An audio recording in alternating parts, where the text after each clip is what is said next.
Hey everyone, Genome here, coming to you with a special episode on my kind of in-depth series where I take a look at different facets of life, literature, whatever, and kind of dig a little bit deeper into it. And in doing so, I tend to gather people who are basically SME subject matter experts, and this fellow guest of mine today, or guest host should I say, Mr. Miracle, is kind of an expert in Conan as well. He shares the love and passion like I do. So, Dave, how are we doing this fine day? Well, I'm doing quite well, thanks. Well, I think expert might be stretching it a little bit, but I am a very big fan of Conan and certainly able to talk about it in some of the history with Robert E. Howard and the history of, where Conan began and kind of how later on the character got distorted quite a bit. And, to end up in that movie sort of character that we know with Arnold Schwarzenegger and just, there's Conan has a great literary history from his very beginnings. I mean, this character is how Robert E. Howard invented almost the sword and sorcery genre of books, right? So very excited to talk about him. And certainly, I was just about to go off for an hour right there, but you can tell that I'm ready to talk about Conan right now. Do it!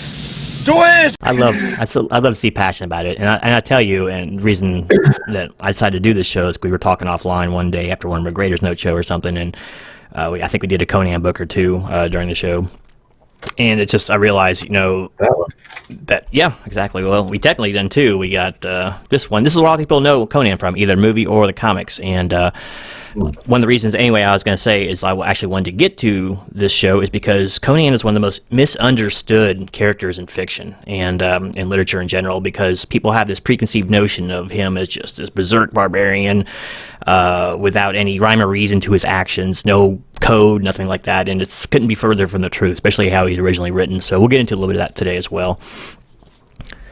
But yeah, so like I said, a lot of people know him from the comics, and he did, justifiably, they had some pretty good stuff in the comics. It was a kind of recreation of the character who had kind of fallen off the map somewhat, outside of some people trying to revitalize him. We'll talk about that a little bit too later on. But really, this is going to be mostly a breakdown of the character itself and maybe the author who originally penned him. So, thoughts and comments on Conan as a general rule, Dave? What would you like to say to most people who say Conan is just a barbaric warrior and he's a Gary Stew? What would you say to the people who say things like that? All right, you listen up, you little freaks. I'd say you've been reading the L. Sprague de Camp novels and not the Robert E. Howard novels, because when Conan starts out, he's an adventurer. He's going out to, make his fortune, do his thing. He's not a soldier. He's not a barbarian. He's not totally out to lunch. He's a Cimmerian, right? The whole title, Conan the Barbarian, came much later in the 60s with L. Sprague de Camp, right? He was known as Conan the Cimmerian under Robert E. Howard. And he had a very strict code of ethics. He had tons of morals, right? Like there's instances in the novels where there's women being raped and stuff like that. And although Conan doesn't, interfere and stop anything, he's not the hero. He's very much an, anti-hero sort of archetype. But he won't join in because he's like, that's for weaker men and people that, people that are cowards and stuff like this that attack women and whatnot. Like you said, he's not going to interfere with it, but that's not, that's beneath him, that kind of thing. Thieving is not, as long as it's not thieving from the wrong people, right? If it's riches and sorcerers who are rich and kings and stuff like that, Conan is all for coming up with clever plots to infiltrate and thief stuff, right?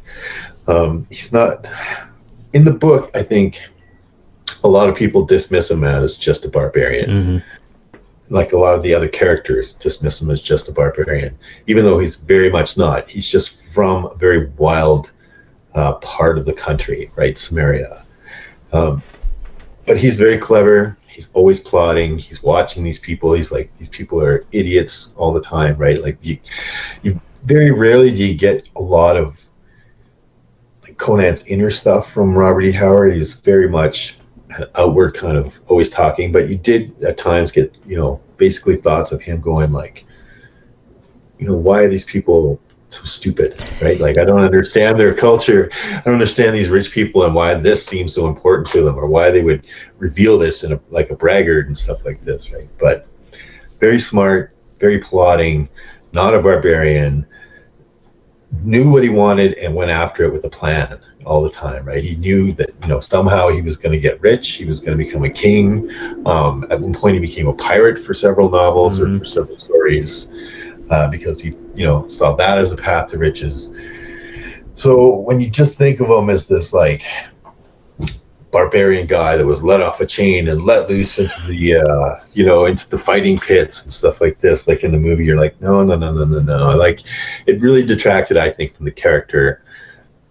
The fact that Conan is like going out into the world on his own volition, right? Not for revenge, not because he's got nowhere else to go.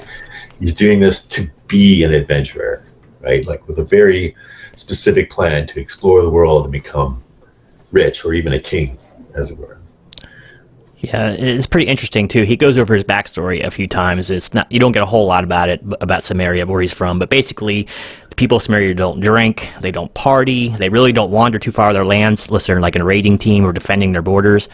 So he's like a lone wolf among his own people even. He may be kind of a wild hitman kind of character, but he's out there kind of doing his own thing in a world, and he won't be boxed in how other people say it. And people will call him, it's like civilized man in the books will call him barbarian, whatever, and he'll just smile it off and won't say anything about it. But meanwhile, he has a much stronger moral code than most of the civilized men that he runs across in that. And it's actually mentioned multiple times throughout the story. It's like they sell their daughters and brides or whatever into slavery all the time. And it's like, well, we don't do that, but you call yourself civilized. And so, yeah, he has a really strong moral code that it's just not, he don't beat you over the head with it. He carries himself like a man with confidence, and he doesn't take advantage of like women and children that way. That's just not his way. He will steal from princes and thieves and whoever, but that was an established trade at the time according to the mythos. You have the Thieves Guild, so it was an honorable profession sort of to be a thief. So a lot of those catchwords that we're used to hearing nowadays, misogynist or thief or whatever, didn't apply back then.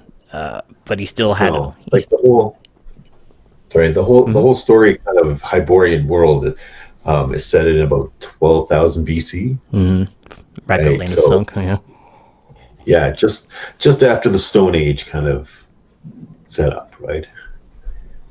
But like if you're a rich guy and you got a big tower full of diamonds and gold and magic treasure, I think you're pretty much setting yourself up for attacks by thieves, right? Like back in those days, there's no cameras or anything going on. Nope. Crime would go unsolved. There wasn't even really police. You might have some some town guards or whatever, but they were just as likely to cut your throat for a coin purse as anybody else, right? So.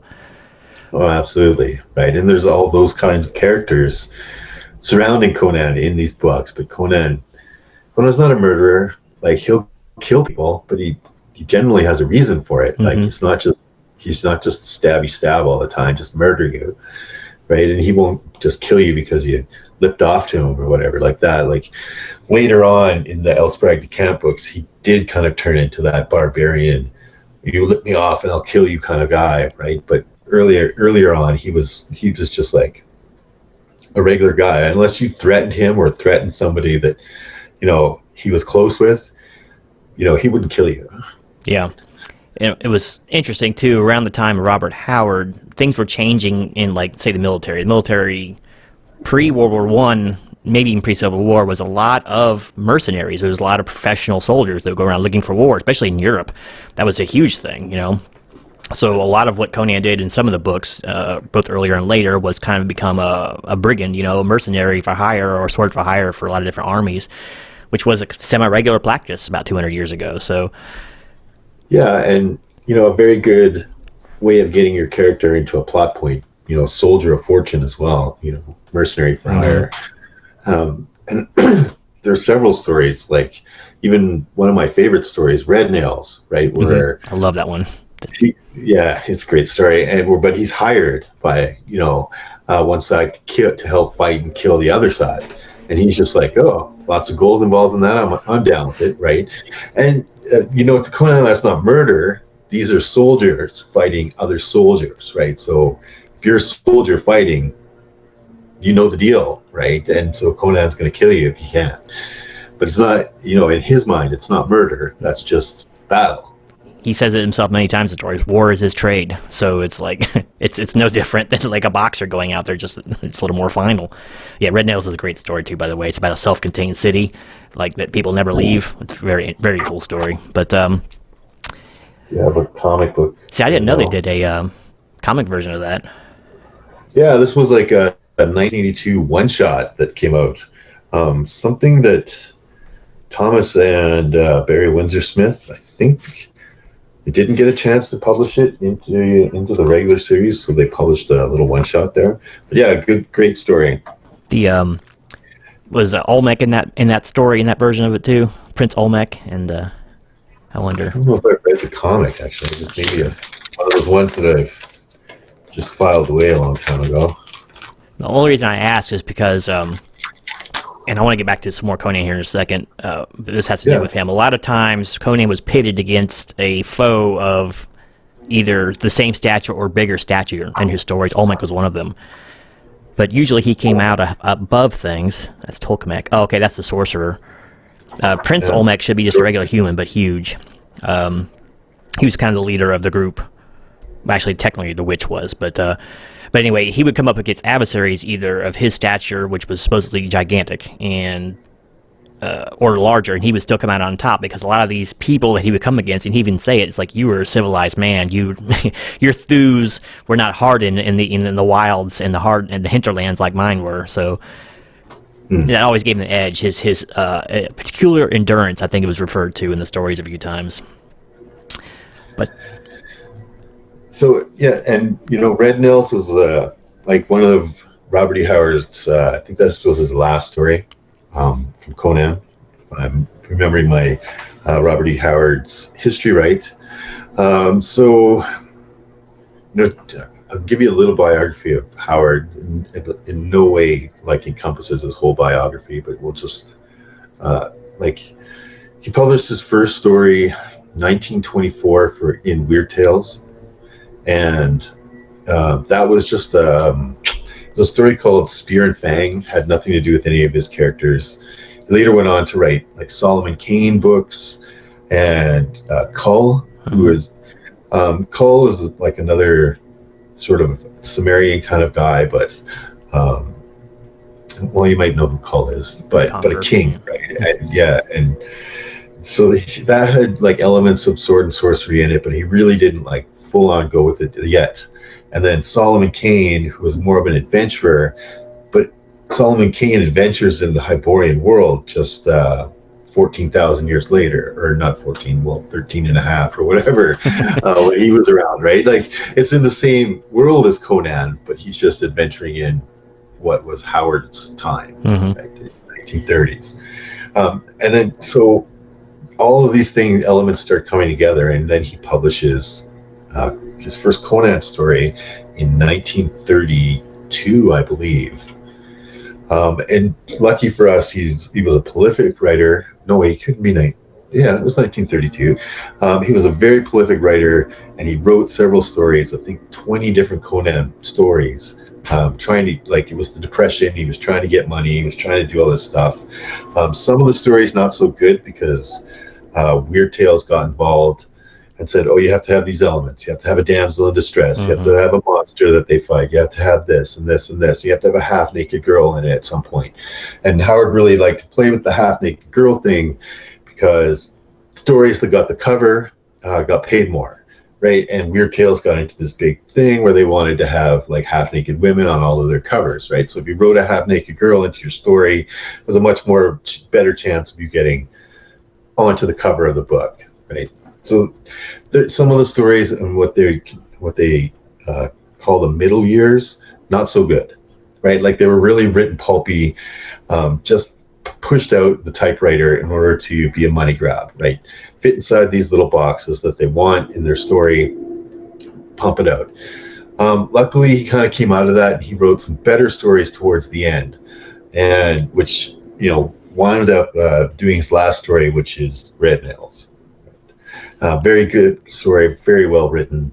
Unfortunately, Robert E. Howard committed suicide just after the publication of this. And we lost a great writer. He was 30 at the time. Yep. Right. So unfortunately, he may have gone on to written hundreds of Conan stories for all we know, because like being only 30, he had already, in 7 years, he wrote over 20 Conan stories. So Red Nails, like I said, being one of the better ones, but also being his very last. So in my opinion, the very first ones are good. The middle ones, studio interference. Some of their elements, but you can tell they kind of go off the rails a little bit. And then the last few Conan stories are very good, right? I think Robert E. Howard really came into his own in writing, really pushed the envelope a little bit with a lot of them. Things like Tower of the Elephant. Mm-hmm. That's my personal favorite Conan story by far. Right? Tower of the Elephant blows me away. I remember being blown away the first time I read that story. You feel bad about the elephant god, Well, yeah. Or alien. Yeah, I don't know how much you want to reveal about the stories or not, but Tower of the Elephant really brings in this big sci-fi element of it as well, which was super smart. Like you have these weird fantasy story, and all of a sudden it's got these big sci-fi element in it. And sci-fi was really, really popular at the time. I mean, it still is to this day. Like all those Marvel movies and everything would be classified as science fiction. So, but at this time, Buck Rogers, Flash Gordon, all this stuff were really, really popular, especially like in the little short films at the theater that people would go to. And so, it was smart of Howard to put that element in there, right?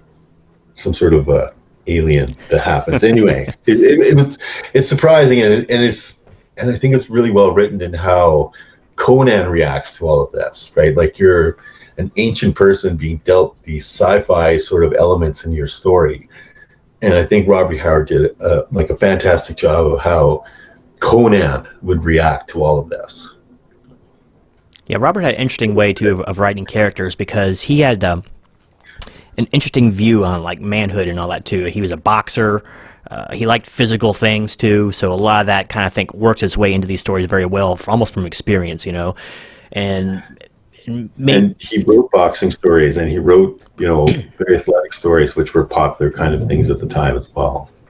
Yeah, but I mean, he really knew he had gotten something when he picked up on Conan.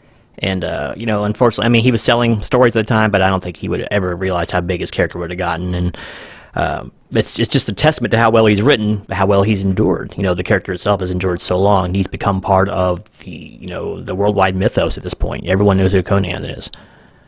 Yeah, like if you ever told him, like, at one point they'll make several movies out of this character, and they'll at the box office make $500 million.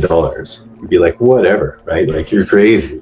And you're gonna sell like millions of these books, and you're gonna be republished, and there's gonna be comic books based on it, and people are gonna buy T-shirts and lunchboxes and blah blah blah blah blah, right?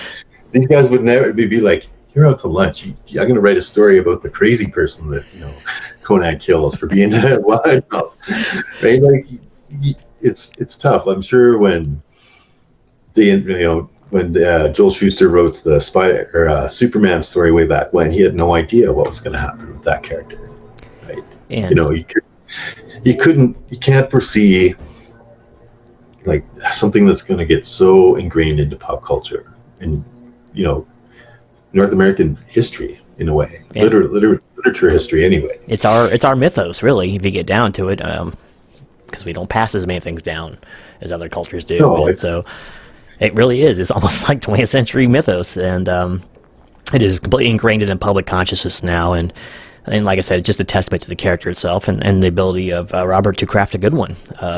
Sometimes picked up to much lesser extent by other writers, which we'll get into a bit, though. And you made mention a little bit earlier too. This is definitely something I really want to hone in on the intelligence of Conan. That's something that never gets talked about. You know, you'll meet lots of intelligent guys out there who spout a lot of word salad but don't say a damn thing, and that's not Conan. No, right? And like Conan, he voices opinions most of the time. Sometimes he keeps it to himself and just thinks everybody around is an idiot, right? But he's very intelligent. He comes up with things, and we'll mention Red Nails again. At one point in the story, like the city is kind of all these people trapped in there because there's dragons that are hunting the forests around the city, keeping everybody inside, and they've been trying to kill these dragons for generations. And Conan gets trapped for a couple hours and figures out a way of killing one of them and like takes off, right? So, but he doesn't kill it by brute force. He kills it by using his smarts and poisoning it. You know what I mean? Like it's not always about who's got the bigger sword in that Robert E. Howard books. It's about Conan is always using his brain. In Tower of the Elephant, when he's trying to figure out a way into this tower, and he's asking people, well, how come people don't just do this, and how come people just don't do that, and why isn't this work when other people have tried it, and maybe if I tried this and this, right? Like, so he's reasoning stuff out, and he's asking questions of people, and people think he's stupid, so they answer him. But he's quite intelligent in the books, much more so than the lumbering oaf that they portray in the Elsbrag de Camp books. Like when let's just talk about Elsbrag de Camp for a second. He's chomping the bit. Get to it. So, like Robert E. Howard had set up this very intelligent adventurer character who was out to make his own fortune. Elsbrag de Camp took him. He rewrote a whole bunch of Howard's work to make him Conan the Barbarian, right? Dumbed him down, made him a brute, murderer, rapist, unintelligent, ridiculous kind of superhero almost character, anti-hero character, and wrote a bunch of stories on his own that depicted him this way.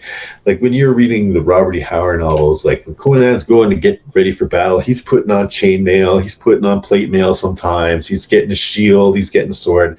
Elsbrag de Camp has him running out there in his underwear and booties with a sword, right? Like no warrior half his salt is going to go running out on the battlefield naked, right? That's not the way it works. Otherwise, knights would all run around naked. And then people would complain about, all the changes that de Camp had made to Conan, right? There's all these Conan fans that are like, hey, what are you doing to this guy? You're changing stuff. And he's like, well, my version's better. And he claimed the copyright for Conan, refused to have Howard's story published anymore, suppressed any publication of Howard's version of these stories, said his version was the definitive one, and then went on to, got into copyright and, claiming of rights on who could publish a Conan story. And so there was absolutely no Conan books published, I think, from 1968 till like 1980. The only sounds about right. They were reprints of stuff, but it was only to be Elsbrag de Camp stories that were being reprinted. And they, Marvel Comics got permission to use the character in their comic book, right? But they weren't allowed to use any of Howard's stories at all, right? They were like, no, we're not allowed to do this. And nobody was sure who owned the copyright for it. And Elsbrag de Camp gave them permission to use his version of Conan only, right? So that's why we get the, half-naked barbarian, again, in his underwear out on the battlefield, who's really an unthinking sort of brute.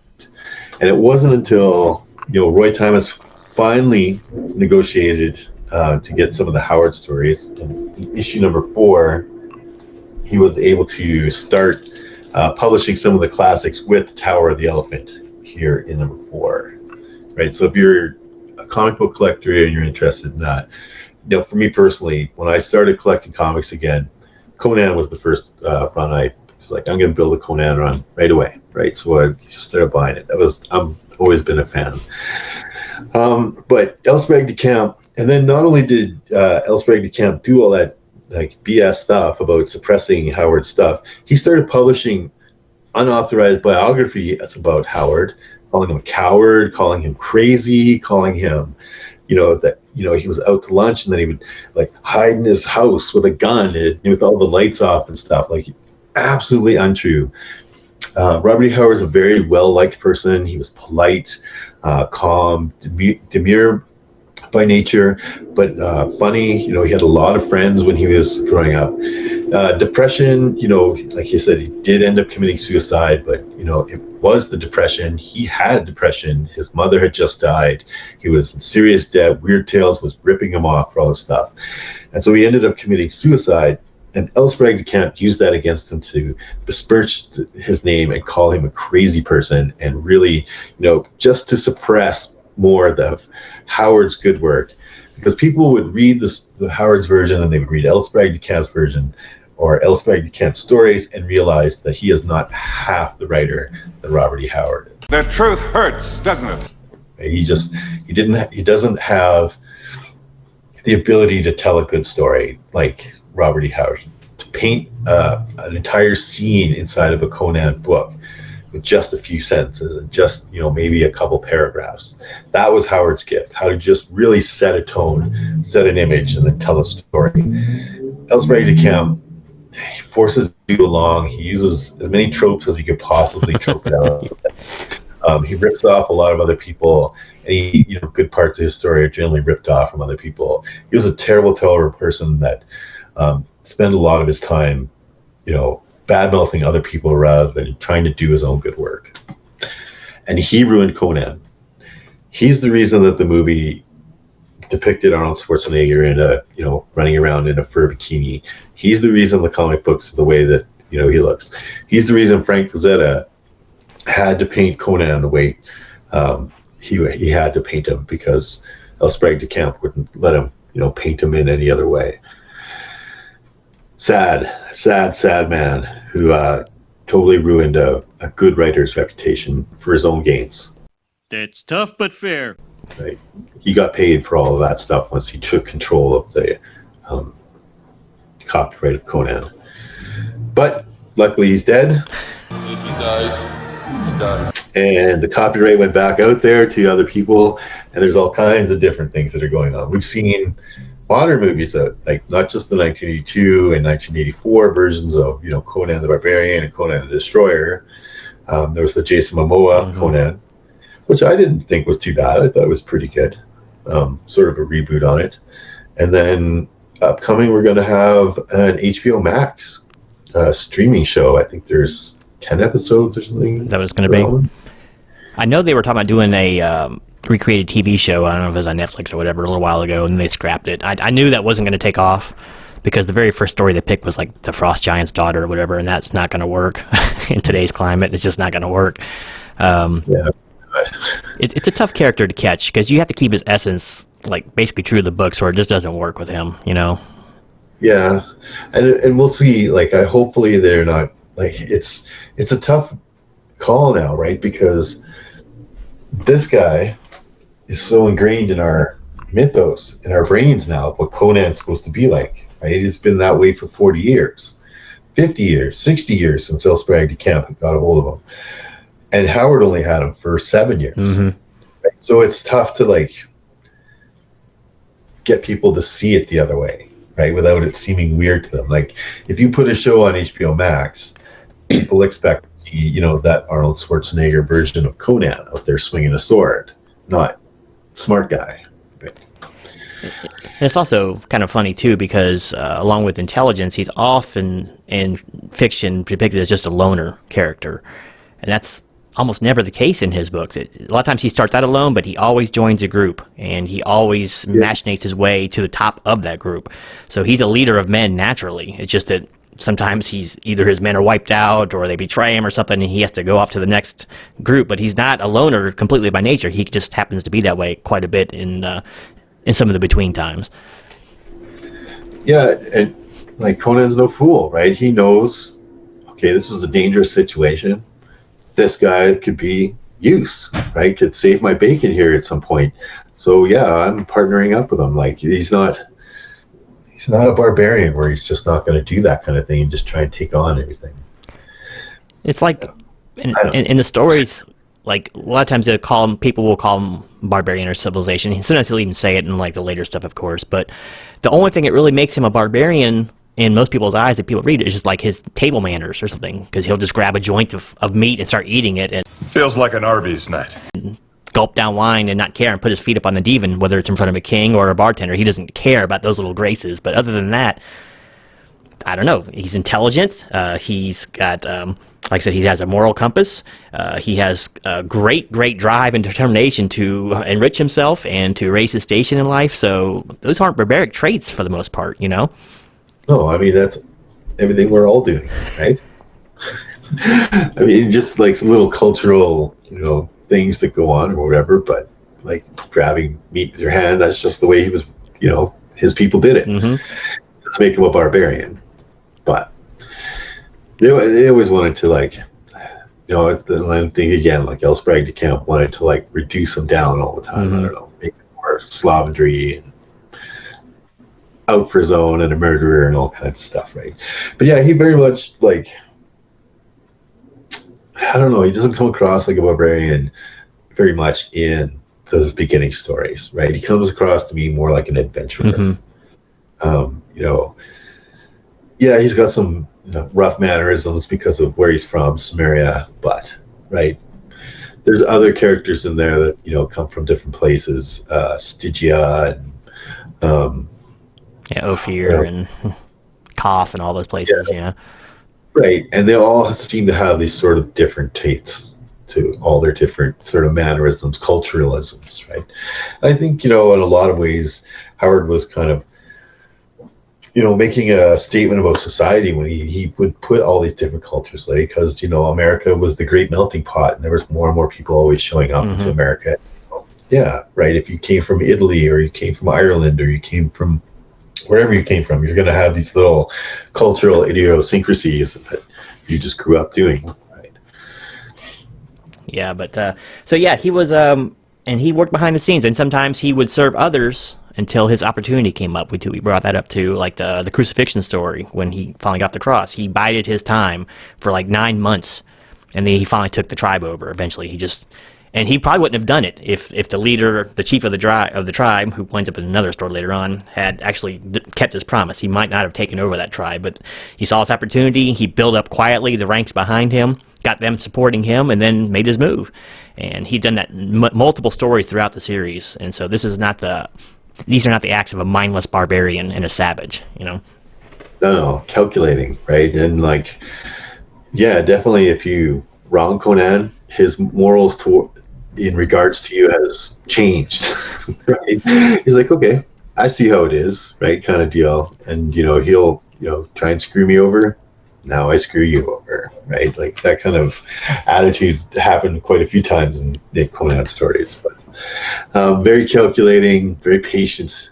Right? You can fly by 9 months in a storybook just by saying 9 months later. Yeah. Like, And you have to. These are shorter stories for the most part. Even the longest ones are about 50 pages or so, so they're not all that long. But definitely, like, if he thought it served his purpose, he'd wait. He'd wait for you. He'd be like, yeah, sooner or later, I'm going to have my moment. Yep, and that's a man of ambition, and that's something else that doesn't get brought up a lot, because once again, we're all used to seeing the berserker, rager, and all that in the comics and in the movies and whatever, and it's his patience. He's a patient man, and it's bred from his birth to be patient, not only a hardy warrior and a survivor, but also patience. He waits. There's lots of instances of that in the books where he just, like I said, he bides his time, or even be a matter of days. Like he laid up in a swamp one time and hid for several days, covering himself with mud until he thought it was safe to come out. So he didn't go out and just throw his life away in pride and blood fury. He waited until the best chance of survival presented itself, and then he left. Yeah, sure. Right, like smart. Right, like that's what everybody would do. Well, I guess not everybody would do. I mean, you have to have a lot of patience. Conan is always depicted as having, being like a great warrior. He's a great swordsmith. But he's also, he's gonna do whatever he has to do, even if it's super uncomfortable for him, or whatever. And he's calculating. He's smart. He knows, what he wants, and he's gonna get it. And it's, a lot of people always say that, like, Conan is what Robert E. Howard wanted to be in life. Like that person he really wanted to be in life. So he was writing this larger than life character that, was a leader, that was, that women wanted, that, was smart, that was patient, that was calculating, that always, got the best of everybody at the end.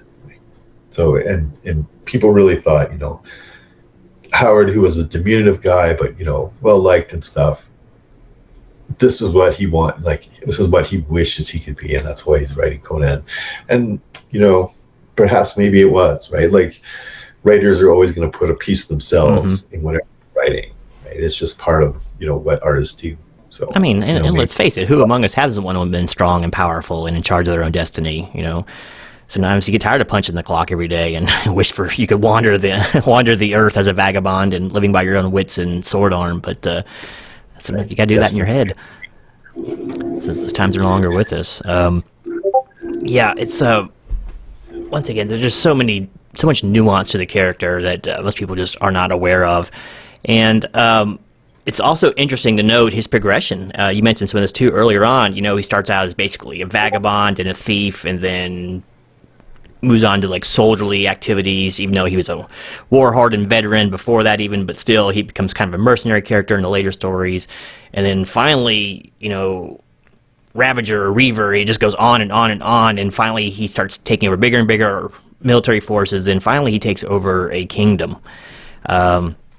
So I know there's some mention of that made in the very first movie. I think it was at the very end or whatever. It shows a little shot of him sitting on a throne or whatever, but it's never really brought up again. But Conan's a king, and from what we read, he's a good king as well. He is. He realizes, like, if he treats people as people badly, that they're going to revolt, right? He's not stupid. He can't beat a whole country, right? So being a good king is his best bet. Again, play into that sort of thing. But, I think even at some point, like, Howard built him way, way up, and then, kind of took it all away, right? When he became a pirate, even lost his piracy and all his ships and everything. Took away the women. He was hanging out with Belette a lot. Yeah, Queen of He was a pirate, right? And then, she kind of disappears from the stories, and Valeria, takes her place. Valeria is the character we see in the movie. A lot of people, think of him partnering up with Red Sonja, but Red Sonja was actually a Roy Thomas creation in the comic books, not something that Howard or El Sprague de Camp wrote into the stories. That was a Roy Thomas creation. Roy Thomas was also involved in the movie writing, a lot of the movie writing, and Tino de Lantris was the producer. But where were we going? What was it? What was I talking about? His kingdom, basically, him being a king and all that. So once again, right. and he took over, and if you read a lot of like how he was perceived later on, you'd think he'd be a maniacal king, right? And it'd be nothing but warfare. But his kingdom was peaceful. His people loved him. He was only brought down by intrigue, really, is what happened, by a sorcerer and a group of sorcerers. Yeah, and smart, right? Like, he was managing his kingdom properly, like a proper leader should, right? And that's why the people loved him, and he was fair and whatnot. But yeah, it's always sorcerers. There is the sorcerer trope in there, unfortunately, sometimes. But I mean, it's sword and sorcery. I guess it kind of goes hand in hand, and you do have to give him some adversaries. And in Robert E. Howard's time, it wasn't a trope, right? Because he started it, right? There wasn't a lot of like wizards and dragon stories before Conan. Like, there was a few here and there, but like Conan really cemented the sword and sorcery genre, right? So it wasn't a trope to have wizards in there. That was just, what he did and what people very, very popular at the time, because people hadn't really seen much of it before. Like, ooh, a guy that uses magic, right? And he can change into beings or call down ancient gods or whatever. It's cool, which is still cool. That's a great idea. And that's why I'm not a huge fan of the movies, because it just doesn't seem to catch it. It just feels so shoehorned in, and there's no intricacy about, okay, there's a bad wizard, or there's a bad tyrant ruler, and it's good versus bad. It's very, very black and white, and it's a lot more shades of gray, I'd say, in Conan's world, Yeah, I mean, in the first movie, the whole wizard thing was played pretty good. Right, the first movie is not too bad. If you get past the fact that it's not really Conan as an adventure movie, it's not too bad. Right, I mean, there's some low budget stuff in there, but it's a classic for sure. The second movie that felt really gross. It was like shoehorned in there big time. Like, why are they going to this Crystal Island? And why is this guy wearing the worst monkey costume in the world? And he's supposed to be a wizard. And it's like, I don't know if that's Dino De Laurentiis' fault. The second one, but where are we talking? Well, basically, just kind of comparing a little bit of the literary Conan to the movie at this point, and why I'm not a huge fan of the movies myself. Right, and because again, and Roy Thomas was a consultant on that movie. El Sprague de Camp was really, really adamant about him being Conan the Barbarian, right? Even having to use that title, Conan the Barbarian, which is something that he wrote. And so, when you get into a big mass media thing like the movie, and it was a big hit, and like there was all kinds of controversy at the time about it. I remember that it was really close to getting a rated X because of the violence in there. But if you watch it now, the violence is rather tame. Oh yeah, by these kind of standards, our jaded standards. In 1982, I can remember, being a little kid and like not allowed to go to the theater and watch this movie in any way, right? And having all the big kids on the bus talking about Conan and stuff like that, right? And I, thinking, ooh, it must be like this terrible, terrible movie. And I heard some guy gets his head chopped off, right? That kind of thing intrigued me. And as an adventure movie, the movie's not bad, but it's just not Conan. It doesn't seem like Valeria to me. And like they try and take a bunch of elements from the stories and put them all in a mishmash into one movie. Like there's some stuff that seems like it's from Tower of the Elephant, when they go into the big temple, the snake temple, they kill with Subutai and they kill all that. That's very much from Tower of the Elephant. That whole kind of scene there. A little bit obviously changed for the movie, but then without all that sci-fi element or whatever, but just the sort of the courtyard kind of setup of it. And then you got the whole Belit thing, the Belit coming back from the dead to save Conan right before he dies, kind of the Valeria thing, kind of. I consider that kind of the Queen of the Black Coast kind of finisher right there too, in a way. But it's Valeria in the movies, right? Yeah, in the movie, it just. It's the same. It's the same act that happened with Belit in the Queen of the Black Coast. So like they're trying to again just change things, but use Robert Howard's story to change stuff, right? So the movie's not. I mean, I am a fan of the movie in that, like I said, it's a good adventure movie. But when I watch it, I'm like, it just doesn't seem like Conan, right? Like I think Conan would be figuring stuff out on his own a lot more in that movie. He'd be taking more of a leadership role as well.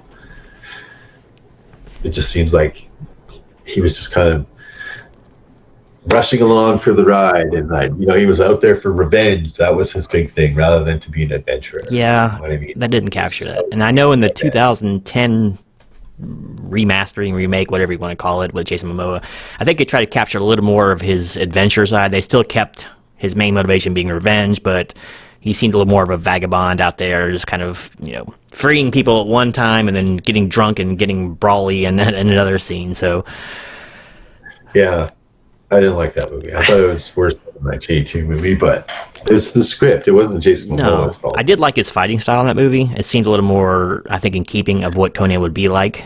Fight scenes were good. It was like, it's not a terrible movie. Like, it's watchable. It was just a little too jumpy, At one moment he's in Stygia, and the next moment he's in Villette or whatever, and it just jumps around too much, almost like Lord of the Rings, but even faster, So yeah, I'm quite interested to see what HBO Max will come up with, because HBO usually does a good job of this kind of stuff, right?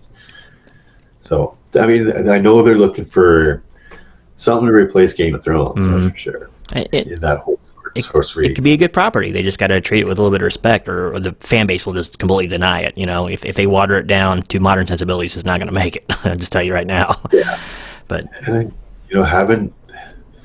having the guy running around in the fur bikini, That's not the way to go. It's not. It's not as intriguing as having this adventure. I mean, you might get some of the female viewers that way, but it's. I don't even think they're interested in that. I don't know, but so yeah, it's tough. It's an exceedingly simple character to get on screen, but to do it right it's a lot harder and takes a lot more nuance and so I always take it with a grain of salt when they talk about rebooting it or whatever. But I mean, it's supposed to be big budget. I mean, that's one of the big problems with Conan is it always gets this low budget sort of treatment to it. You know what I mean?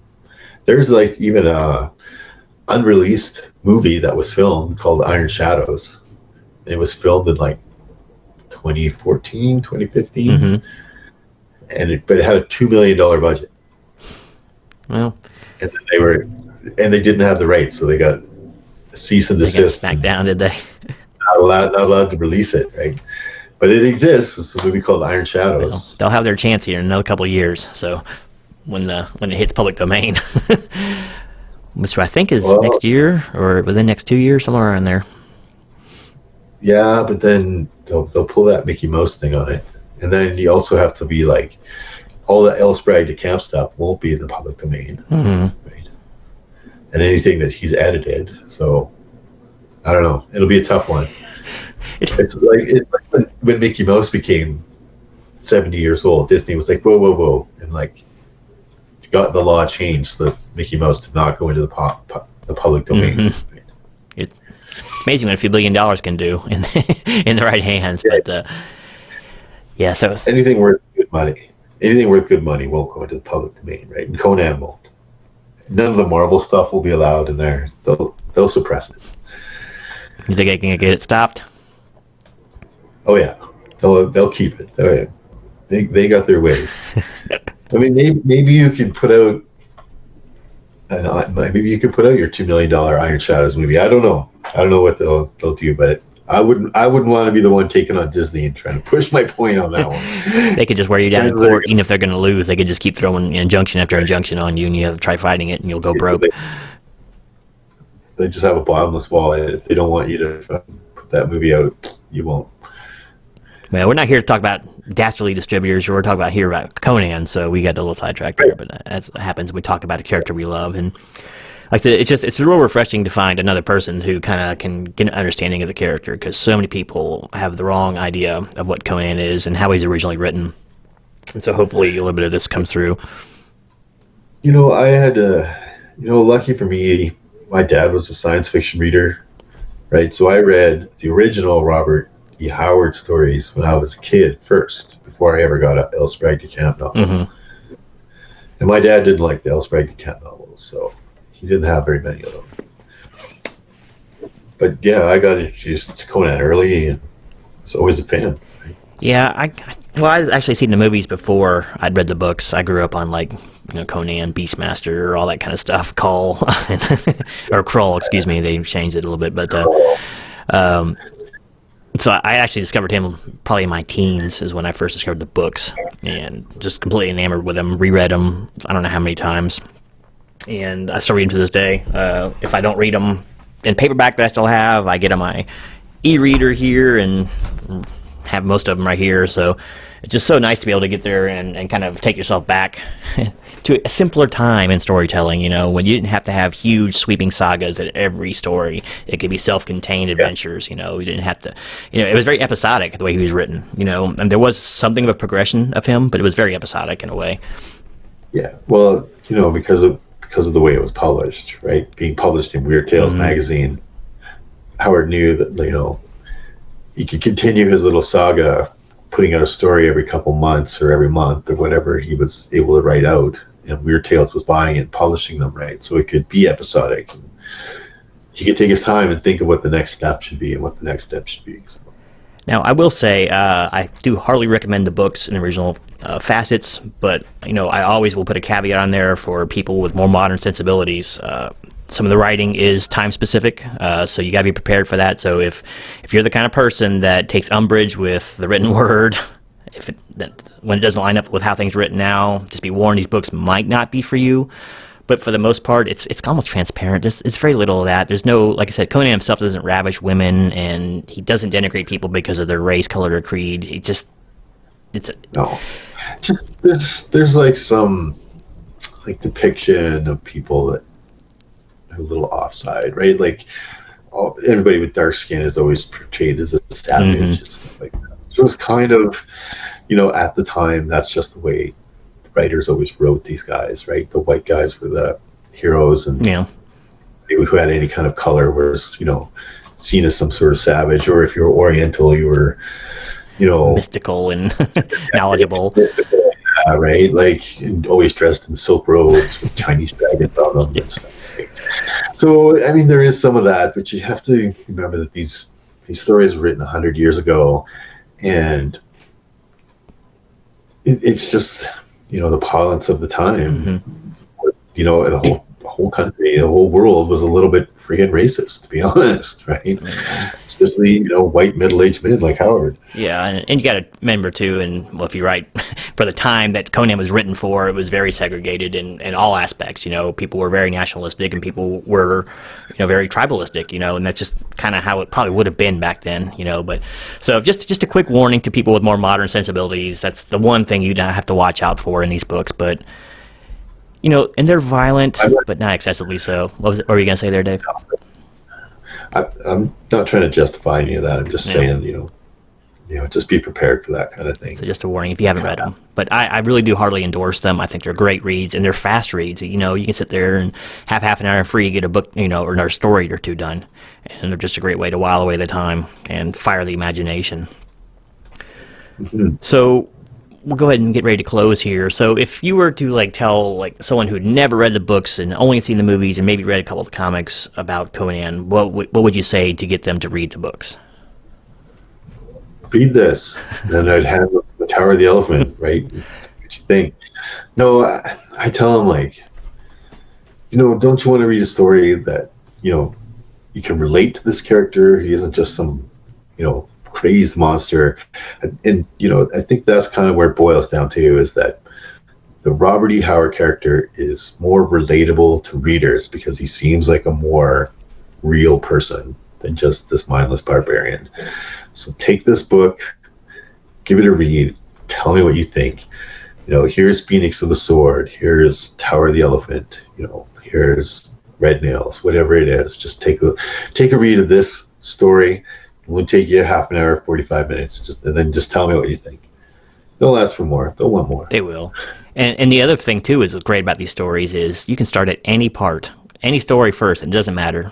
All you need to know about the character is spelled out in front of you. He may make some quick reference to being a pirate at one time or something like that, but you're not missing anything without reading other stories or some great literature. So, and like I said, able to paint a picture, right?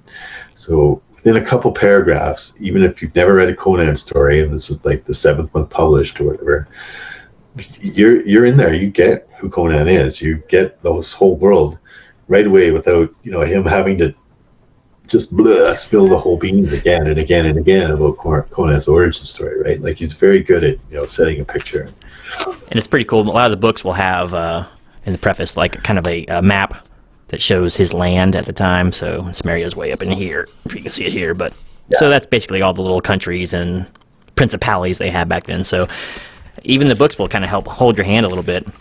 But there's those little maps. Because I remember when I was a teenager playing Conan the Hyborian War, and that was before there was an internet. Whoa! Right? When I was a kid, the internet was called books. So, and Encyclopedia Britannica. Yeah. We actually had to play that game through the mail. Like, you would get your turn mailed to you. Oh, they did this, this, and this. And then you'd write out all your moves on your turn, put it in there with a stamp, send it off to the other player. The other player would get your turn a month later. Move here, and they'd write out their turn. I remember playing out a campaign over a year. It gives you an appreciation for long, drawn-out conflicts, doesn't it? Oh, yeah. It was pretty crazy. It's kind of a fun game. It was exciting to get that letter in the mail. That would be something, man. Well, once again, we're so used to instant gratification now that it's hard for us to comprehend such a time, but it did happen. And I played chess by mail when I was that age, and things like that. So it just just There you depends go. on your point of view. But myself, I would say just kind of along the same lines as Dave said. Just like read this first without any preconceived notions in your mind of what you think you're going to be reading, and I think you really enjoy it because it's hard to deny the skill that especially the original stories are written with, and I would also reiterate that just how important a literary character Conan is. He may have been a pulp character. Even the writer himself might have not thought too much of it, other than, this is how I'm paying the rent this month. But he wound up being so incredibly important. He spawned so much further storytelling, and it's made a lot of people a lot of money down the line. And once again, it just shows you how rich a character he was to begin with. And just read it. If you've never read these stories, just give them a try. And they don't really date themselves. I mean, like I said, other than a little bit of the lingo that gets used about people, he could have been written yesterday because he's writing about an ancient society. So he has carte blanche to write whatever he wants about. So it just works, and fascinating reads, and I just read them over and over every year. Love them. And like you said, fast reads. Like he paints that picture really fast. You're not getting bogged down in like descriptive paragraph after descriptive paragraph. This is going on. This is where we are. Action, right? Like, and go, right? And that's how Howard wrote. And it's entertaining way of writing. I think it was good especially for publishing in a magazine. Oh yeah, so. And I can read really long sagas. I remember one saga though I couldn't finish was I think it was Robert Jordan's Wheel of Time or something like that series, and those got so bogged down in minutia, I just couldn't stand it anymore. That's not the case with these books. Like you said, he gets to the point, there's a quick condensed adventure, and then you're on to the next story. And fascinating stories they are. So, all right, so it's been a great, basically, hour here talking about Conan. We can sit there and talk about him all day, but I don't want to kill the entire audience without... Yeah, man, I was having so many thoughts, I was getting lost in my thoughts. Like, what's he talking about? No, I got to talk about this, too. I was thinking about the next step. Besides, you're kind of wearing me out with your incessant babblings in my ear all night. Yada, yada, yada, yada. But yeah, it was great. I could, like I said, easily talk about Conan forever. Yeah, you can do it. I just noticed your backdrop back there, too. I'm so slow. I didn't even realize you put all those Conan books back there. You got quite a collection. I need to get at least the Buscema ones eventually. But, so we'll go ahead and get closed up here. On our way out the doors, or anything you'd like to say to the people before we finish up here? Go get a Robert E. Howard original Conan story and read it. It's worth your time. Couldn't said it better myself. So go discover it. This Treasures from the Lost Age, and learn a little bit about the man who wrote him too, because Robert Howard's a pretty interesting character. He's snuffed out way early, like a lot of great minds tend to be. I think Robert Schumann and people like that, but. So just an interesting character who was living in a very, very tumultuous time, and he brought us an enduring character who to this day lives on in the minds of the world populace. So I appreciate everybody who tuned in to watch this. If we get enough action on this, maybe we'll have a follow-up at some point, but really I think we did cover most of what really makes Conan tick in this, at least how he's originally written.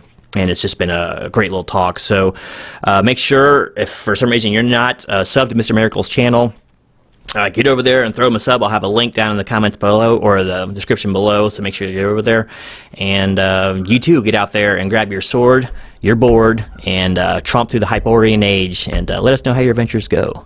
So until next time, this is Genome and Mr. Miracle, out. Bye, guys.